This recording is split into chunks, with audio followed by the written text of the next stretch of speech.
through one certain sort numbers of SMS. Uh, After having worked for some years, this system, this new system information was working poorly because the data disintegration in local area and the standard system of the Minister of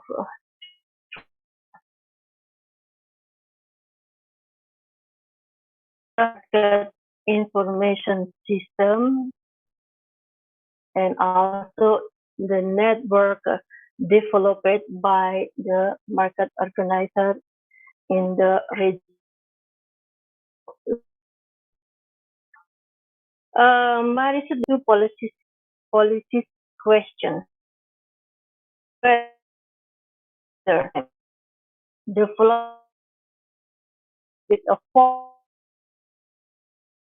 being alternative market institution regarding the characteristics of Indonesian agricultural market.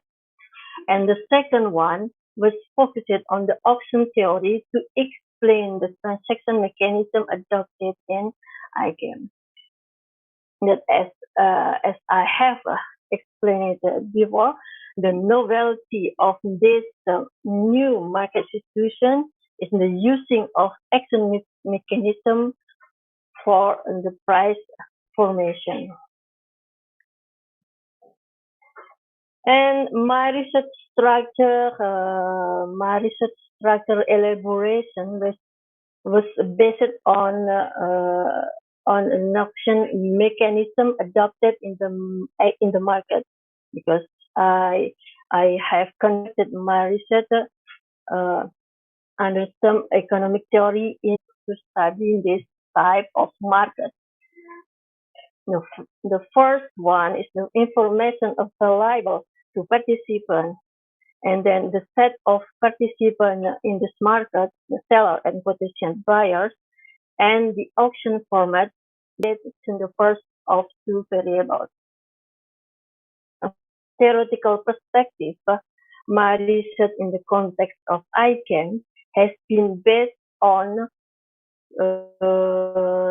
three studies of market info under asymmetric information, which is a characteristic between farmers and middlemen.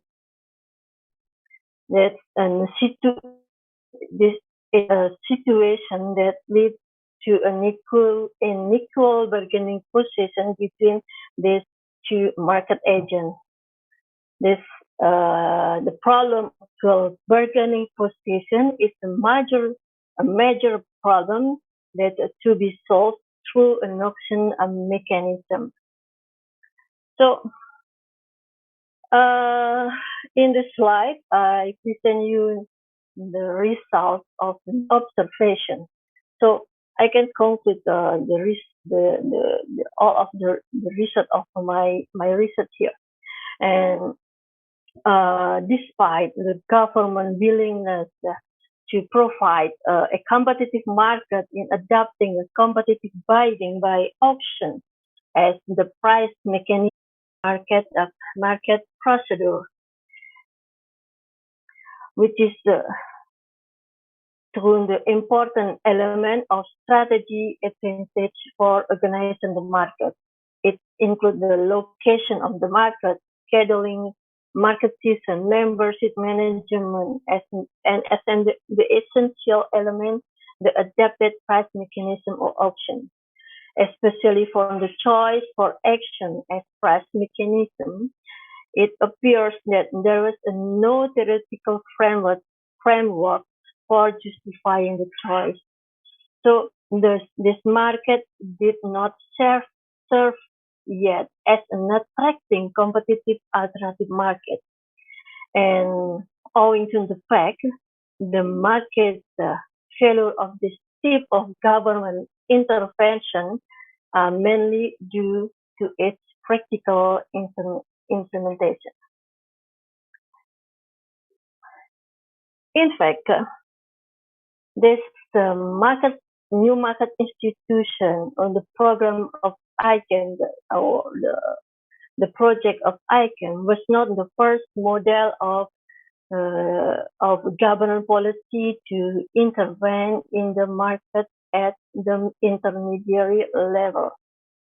And if we compare ICANN with the previous intervention policy, I found that there's one thing in common within the model.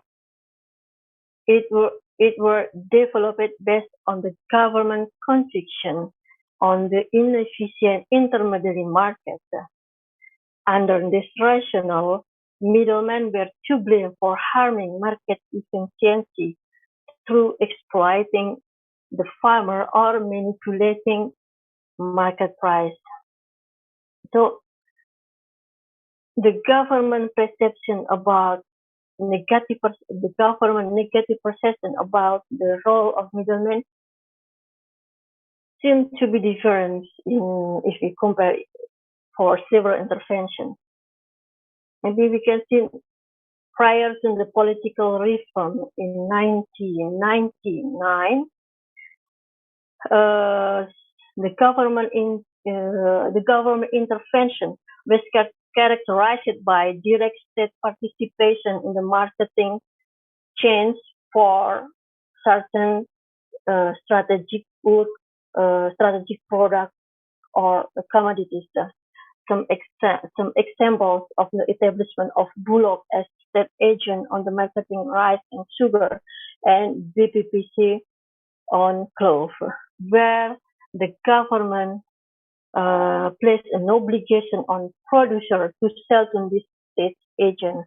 In this approach, government compete with the existing informal marketing institution and act as a middleman. As the result, it has failed to produce the expected results for improving the farmer sales. Many reasons explain the failures, as you can see in the number of studies that has conducted under this topic. The first many reasons. The reason to explain the failures of this kind of intervention. The first, the official agency were politicized and controlled by personal interest, monopoly and monotony practices leading to decreasing price at the farm gate level and increasing price in the destination market.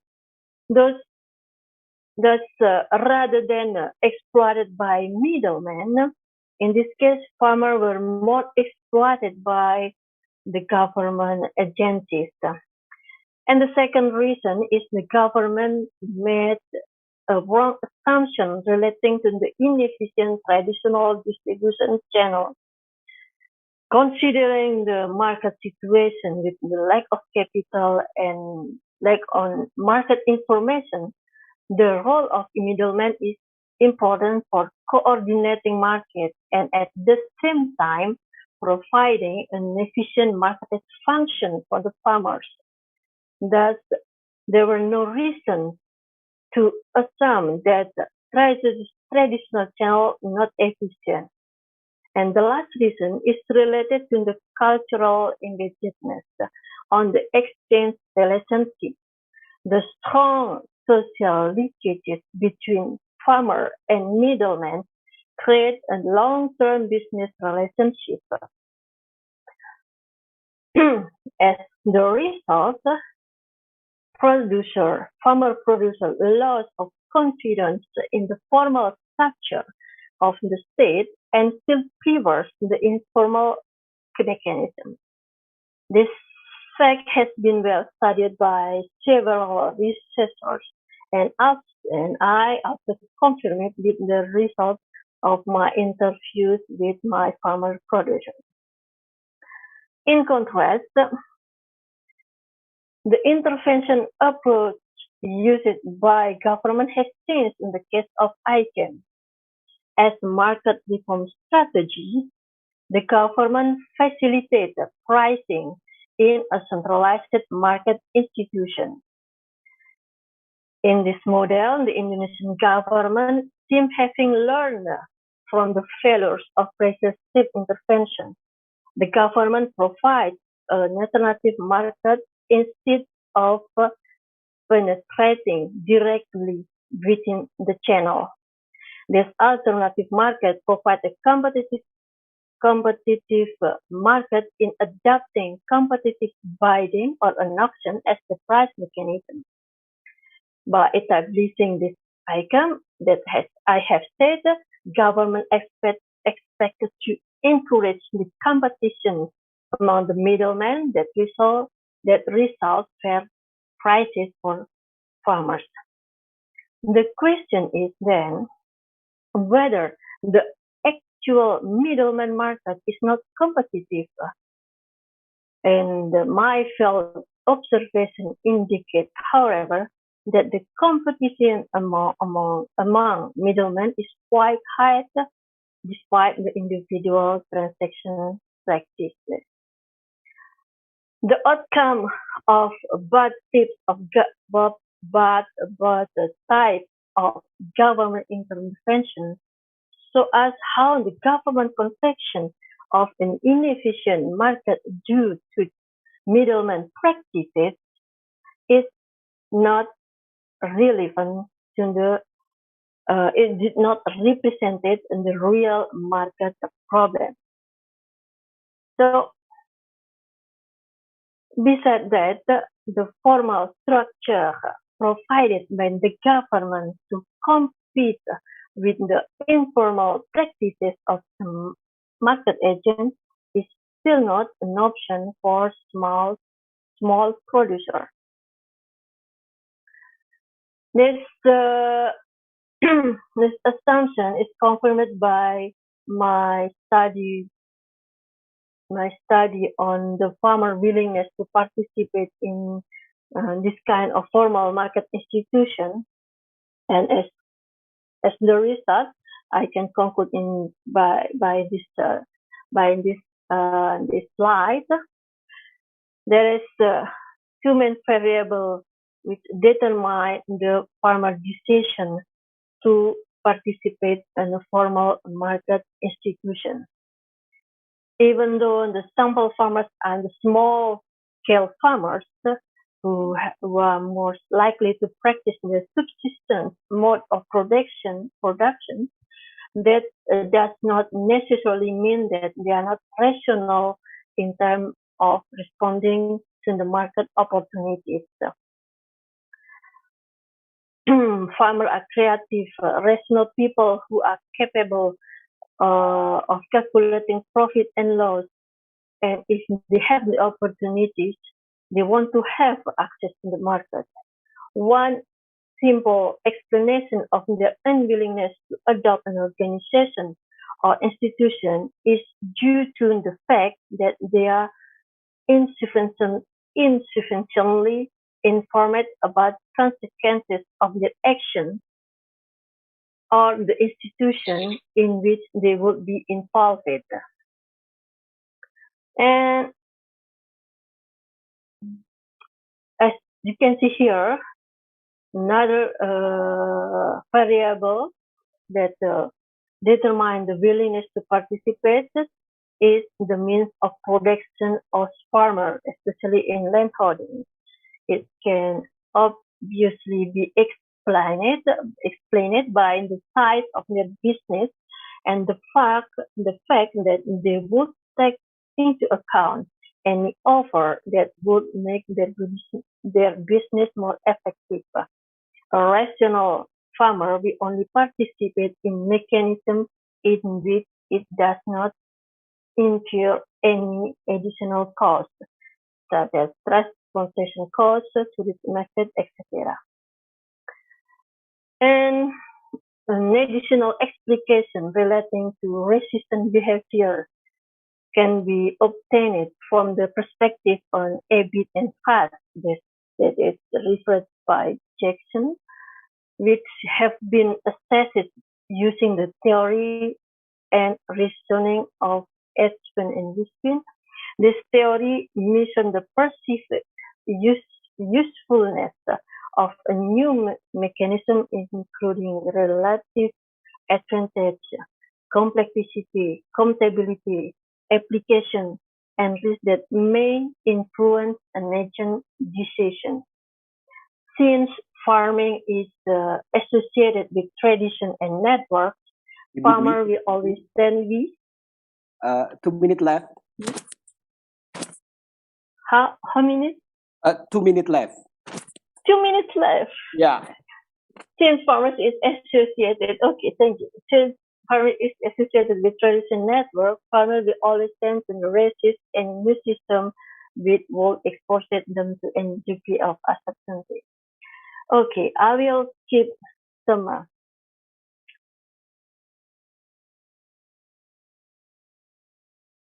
slide here, but it's this just for showing you, despite all experience of the market failures, the government seems to have taken lessons and reproduced some form of intervention.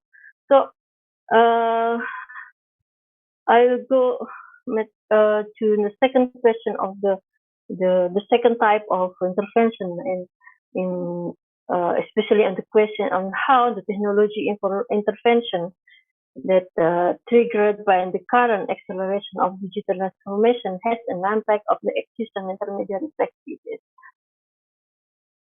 So as you can hear, especially in this after as the phenomena of the post-pandemic, with the development of with the accelerated digital transformation.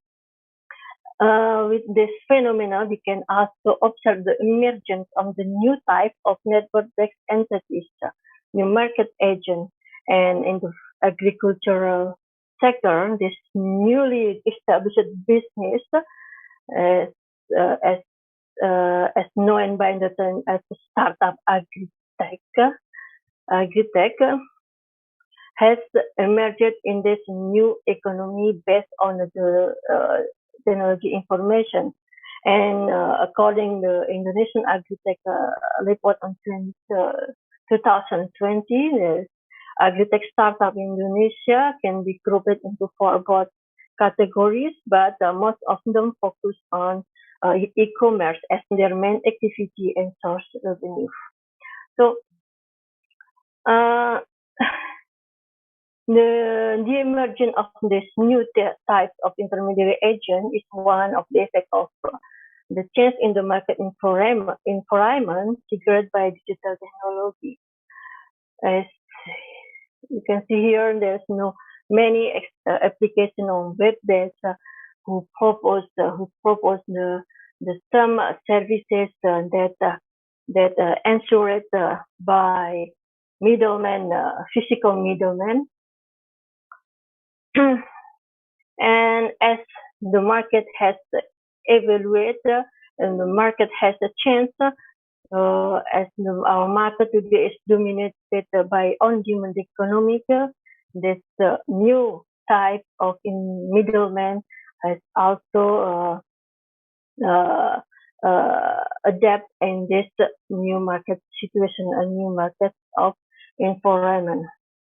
And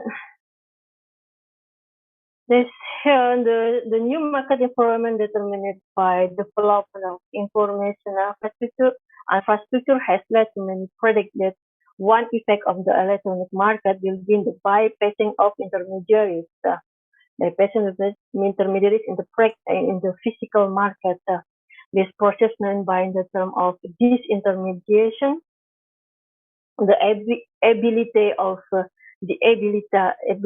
the electronic network to reduce transaction costs is the critical cause of this trend of disintermediation. So this new market agent who act as the intermediary agent with has use the argument that by developing services based on information technology, they can reduce or eliminate the physical intermediaries to maximize the profit for procedure.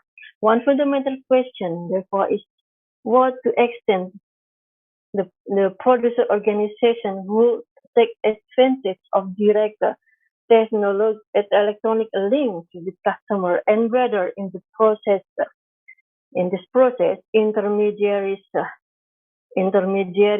practices will be eliminated from the value chain, or the new form of digital intermediary only represents the new need that electronic commerce imposes on producer and consumer.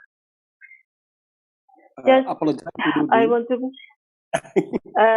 time is out. it's time out. Okay, I just want to listen you in the last slide here. Has this phenomena has structure in the market? Maybe we can take a look on the theory of intermediation, disintermediation, and reintermediation cycle. I just talk it rapidly. There's and but because many of the internet and moderators provide completely the same service as the physical intermediary. So, but we can see the the trend in the market. The traditional players can actually uh, take on competition with this new kind of intermediaries by taking advantage from the financial resources in the knowledge of the sector and this experience in marketing. They can just take a strategy of omni-channel to link it to the digital intermediate players, so they can uh, stay in the market. So for the last point of our presentation, as the government argument for eliminating the middleman is it's a contextual for uh, the the today's market situation. As you know, this activity is economies between producer and consumer is we can eliminate the middleman. In addition, many sociologists and anthropologists studies have long recognized that this economic activity is embedded in social structure, existing social relations that influence pattern of economic change. So to conclude my presentation, until today, unfortunately, Indonesian political policies seems remain to ignore the main aspect of the role of middlemen. The government is more concerned for removing or restructuring this market institution, but the theoretical and the practical fact show us that the intermediary practices cannot be eliminated in the market. But about Ansubari, I think I have finished my presentation, and maybe I will just answer, see if there's any question or remark or comment for my presentation. Thank you very much. Okay, thank you, Ibu Dwi Thank you Winasi. for listening. Yeah. Yeah, I think it is a very interesting presentations about how to see the transformations of middlemen, in during non-digital era to the digital era, and so the role of government here. The second presentation, I think, Alhamdulillah, thanks to God, that Professor Ward Scott has arrived in the forum. Hello, Professor Ward. Hello, selamat pagi, good morning, at least here in Holland, good morning, good afternoon there. Yeah, good afternoon in Indonesia, Professor Ward. Apologize for turn your position to the second presentations. No because I was late. Yeah, I was late. no worries, because the song was gone, and I would like to first introduce, and then I think not long introduction because Professor Warburton Scott is, yeah, especially for me among political scientists, is quite, yeah, very famous, yeah, with his, of course, with his works, yeah, with his works, and the last book, which is a very phenomenal book, research about money politics, practice in elections, yeah, democracy is also translated into Indonesians, I think. And then also Professor Warburton Scott is not only a scientist, he is actually the comparative political anthropological scientist, but he is also an activist. Yeah, if I see from his CV, he is also active in advocating palm oil as well as how to giving aid to Indonesians. Yeah, especially advocacy in Indonesia.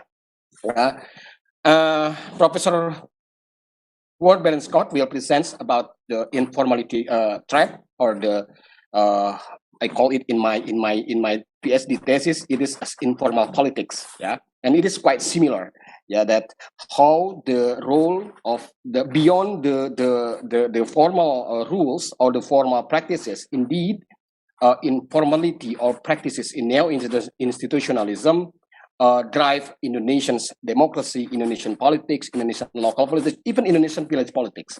Yeah, yeah. And then Professor Warburton Scott will present it. I will not reduce your time. 30 minutes from now, and the time is yours. Thank you, Pa Wawan. Nice to meet you here, and thank you to all the organizers for doing me the honor of inviting me to speak here. As somebody who, because of Corona, I've been kind of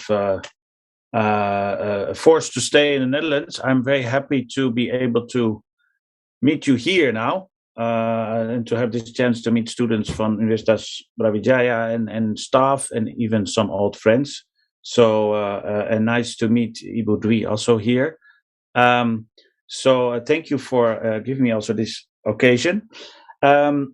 Indeed, as Wawan already said, I'm a political anthropologist. I spent the last 10 years following election campaigns in Indonesia, and particularly in 2013 and 2014, I traveled between Lampung, Central Kalimantan, and Tangerang to immerse myself in election campaigns there for district head and parliaments and president. And as Pak Wawan already mentioned, this experience led to a book I wrote together with Professor Edward Aspinall, Democracy for Sale.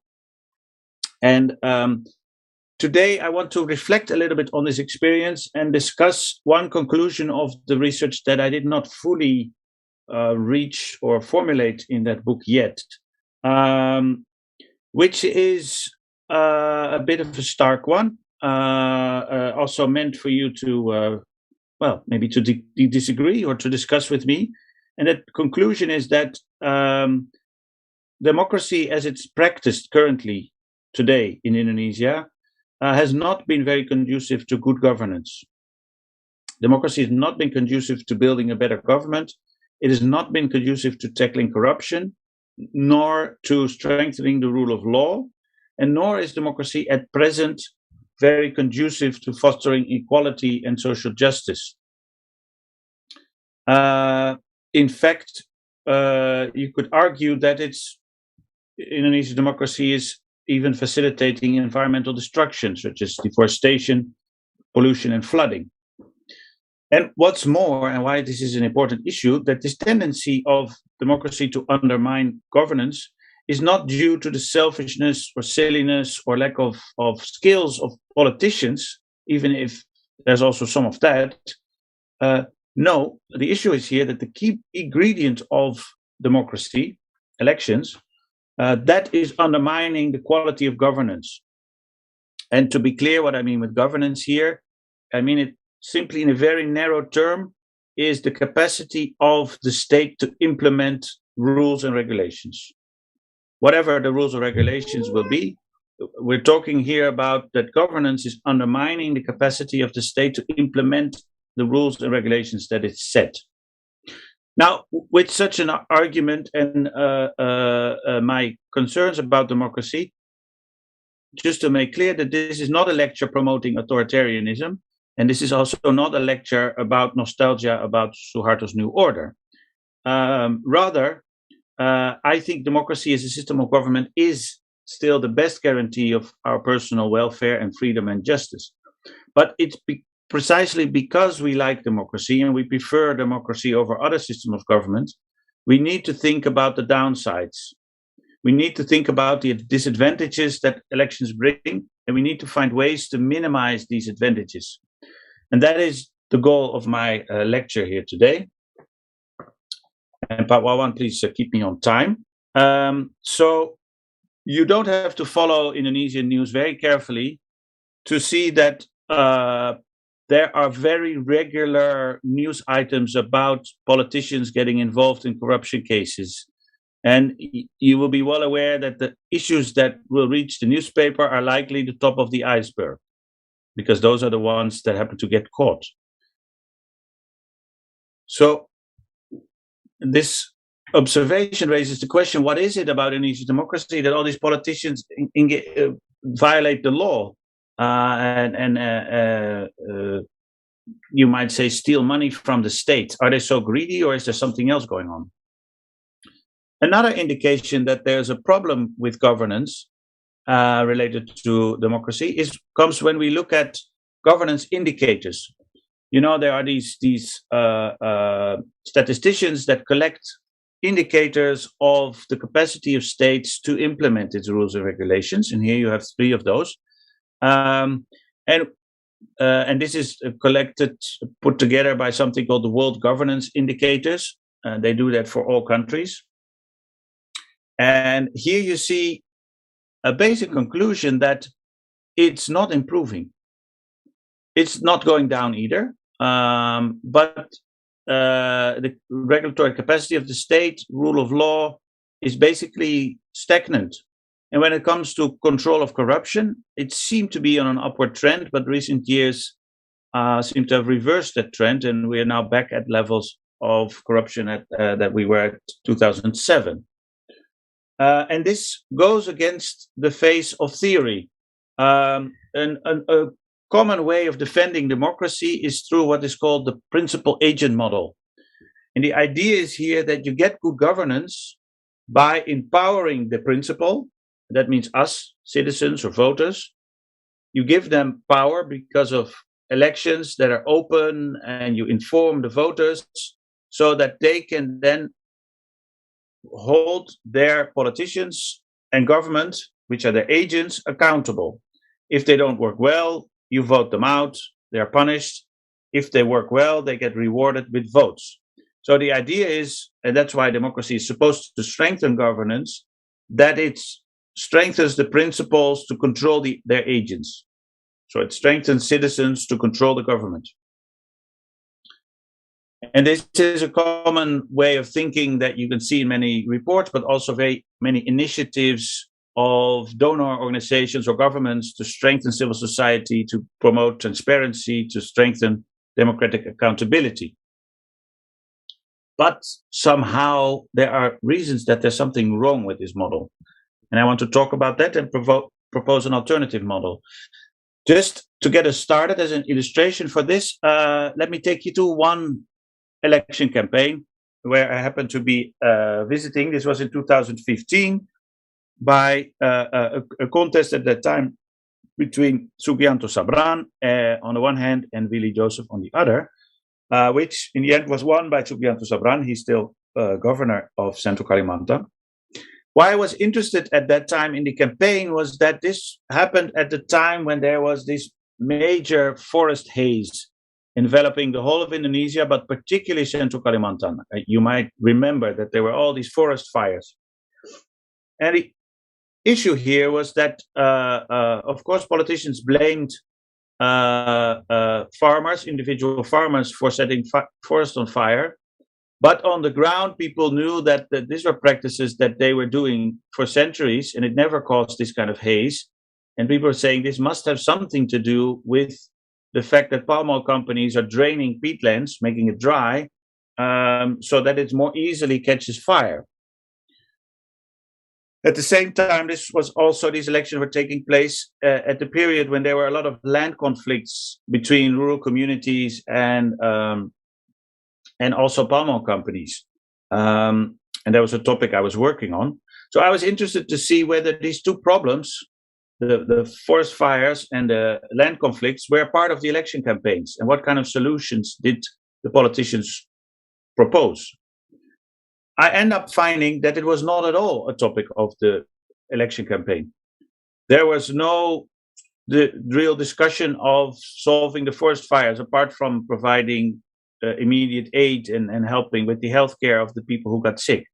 But no solution of how to prevent it in the future, nor was land conflicts a prominent issue in the campaigns. Instead, it was a lot about individual identities, about Dayaks, about Javanese people, about honoring the tradition of the people and being pro-rakyat, but more of a symbolic kind of campaign and a lot of vote buying.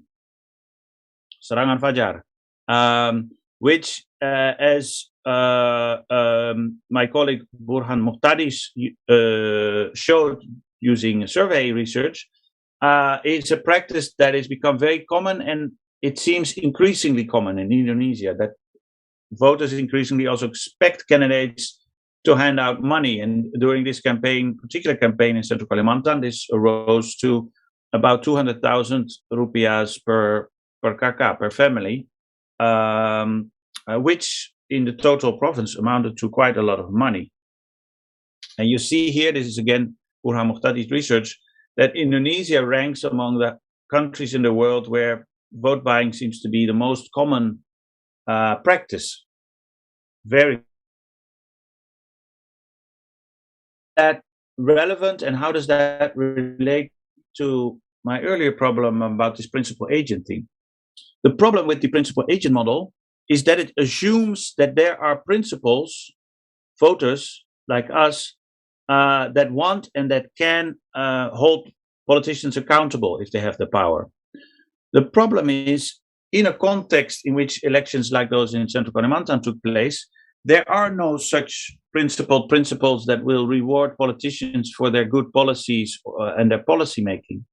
Instead, a lot of these voters are embedded in personal exchange relationships, in informal connections between them and local leaders, but also them and politicians, that turn these elections more into an election in honoring these personal relationships and these personal commitments. In that light, it's very difficult to focus on policies. Rather, you focus on what your personal relations and obligations tells you, including, as one element of this, whether you got money from a candidate or not. It creates a certain obligations that you have to honor. Now, the principal agent model way to think about this would be to say, oh, these voters, they just need to be educated. They don't know enough. We need more voter education, and then they will think more smarter about their candidates. I want to disagree with that and propose a little bit of a different approach. And that is to describe this kind of voting behavior more in terms of a self-reinforcing mechanism that Indonesia's democracy finds itself in. A self-reinforcing mechanism that I'm calling the informality trap. I'll tell you later why I'm calling it a trap. And that is that in order to arrange things in daily life and to solve problems, citizens and voters need to engage in personal, informal exchange relationships, in exchanges of favors that create hutang budi with somebody. If you get money from somebody, if you get money from a candidate, in honoring the kind of obligations that come with it. But also if you stand in relation to an influential, say, village head or other leaders, that you feel there's a reason to honor that relationship and maybe follow his or her voting advice. So that voting also becomes an expression of your personal network in which you are embedded. Which means and then we get to this circle, that the voting is really premised not on policy considerations, but on the personal benefits that you get and the personal relations that you're embedded in. Which means that politicians, if they win elections, yes, they will talk about visi dan misi, but equally, at least equally important, is to engage in these exchanges of favors, which is in political science literature often described as clientelism. So that you offer personal favors to voters, such as money, but also say you offer to improve the scene or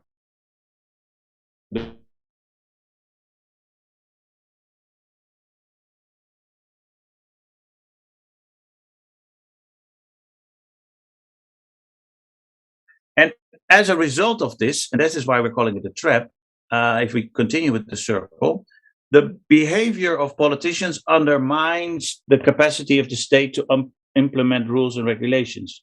Because in order to give voters those personal benefits, and to implement these clientelistic strategies, politicians have to a certain extent to undermine the rules and regulations of the state. First, in a simple way that clientelism is so expensive that they need to recover money, that all this vote buying costs money, and they need to recover money through skimming, to all these kind of nakal-nakalan playing that we see in the newspapers of politicians getting involved in corruption cases. This is, and we have to acknowledge this is not just silly politicians and being greedy and selfish, although some of it is there. It's also simply they're forced to do this because they're spending so much money on election campaigns, and they incur debts that they have to recover this by playing with government contracts. Same time, when we're not talking the capacity of the state to implement rules and regulations so you get a very, what I would call, an informalized state institutions directed by personal and informal connections. The result is that citizens see that and they feel, oh, if I want to deal with this situation, I need to cultivate my own personal networks and connections. And I need to make sure I'm in good books with the chairman, with the village head, with politicians, etc. Which creates a situation where voters do not focus on visi dan misi and policies, but rather on personal benefits. That is why I'm calling this an informality trap. This is a self-reinforcing mechanism, and that no one is really to blame. This is a thing that creates incentives for everybody to behave as they do, which is why you could, for a lot of text here, you can call this a collective action problem. It means that individually, we all would like to behave differently. We would like to focus on policy. Bureaucrats would like to implement policies as written down. Politicians often do not want to engage in vote buying, or they do not want to use clientelistic strategies. But all of us know that if we would do, there are risks. We will lose the elections. We will be non-job-con if we voter. We risk losing influential connections, which we need. This is a collective action problem that you would want the system to change, but you have individual incentives to keep. So that's why of lack of education or some sort of cultural problem, but rather see it as a systemic issue that keeps reinforcing itself, and that we have to think about how to deal with it. And one reason to deal with it particularly is that this informality trap also has a business dimension to it, which is just as important and perhaps much more damaging. I could give you many illustrations, but at just one illustration, I'm using a report from the Gecko project that just came out last week. I put the link there in left corner, where investigative researchers very impressively managed to trace these forest estate projects set up by the Ministry of Defense. Already kind of funny that the Ministry of Defense get into forest estates programs to boost. They were not, and that allowed them to get the licenses and the permits to start forest estate zones in Central Kalimantan and Papua. What I'm illustrating here is basically with this report, and I encourage you to read it, is that this informality trap has a business dimension. That, like citizens, businesses also feel that in order to protect their interests, they need to cultivate personal connections with political actors and with bureaucrats. So that, and it's the top right corner here, these connections give them business opportunities. In that circle, politicians realize that in order to win elections, they need all this campaign budget so high because of clientelism, that they need to honor these demands and requests from politicians because that will give them their campaign budget. So a scheme like we just saw exposed by the Gecko project will not just give an income to these particular Gerinda politicians, but also helps to fund the election campaigns in the future. Which is another example of how then politicians undermine rules and regulations of the state. In this particular example, how these licenses were awarded without proper procedure and very quickly. But just as prominent examples you could find if you would look at how palm oil companies, some of them, not all, but some well-connected palm oil companies might get their licenses in peatland areas where they're not allowed to, or they are already allowed to produce without having proper licenses, etc. And the same for mining, same for many industries.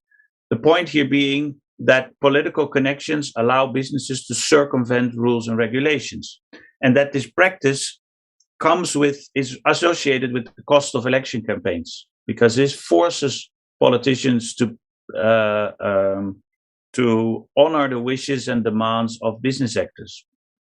But also that we should not just blame businesses for such practice. That they, in a system where licenses are and permits are awarded in a highly informalized manner and that personal connections really matter, they have to cultivate political connections. If they don't, they'll hurt their business interests. So again, I hope you see the self-reinforcing mechanism that each of the actors, they might not like this system, they would like to get away from it, but individually that's very difficult because you hurt your business interests, you hurt your re-election chances as politicians, and again, as bureaucrat, you would be the non-job can, or you would be moved somewhere else. Better to obey the wishes of politicians. So now for the more optimistic part, because if this is, these are my reasons why democracy is currently hurting governance, that functioning of that informality trap. Now, what would be our response if I convince you that this is indeed the problem? We could say, and that's the first response, to say, look, just give it time. Democracy will work, voters will vote the bad guys out, and will discipline people, and it will get better. I used to be of that persuasion, but then I realized that there's a risk, and you see this throughout the world, because Indonesia is not the only country suffering from the informality trap. You see this in many countries, that voters and politicians are getting a bit tired of this trap, and they prefer strong, slightly authoritarian leaders who promise to deal with the disorder, like Duterte, like Bolsonaro, and to a certain extent, say Modi in India. And you could see this tendency in Indonesia as well. You might have seen many articles of democracy in Indonesia is declining, and one reason for that, I have a feeling, is that there's particularly this concern about the corruption and the weak governance generally go to undermine democracy. Rather, we should defend democracy by engaging in smarter electoral reforms, and that's the third point here, that can particularly reduce the high cost of election campaigns and can help Indonesian democracy move out of that informality trap. I don't want to take too much time, but it's important. The basic point here is we need to think about why are election campaigns so expensive,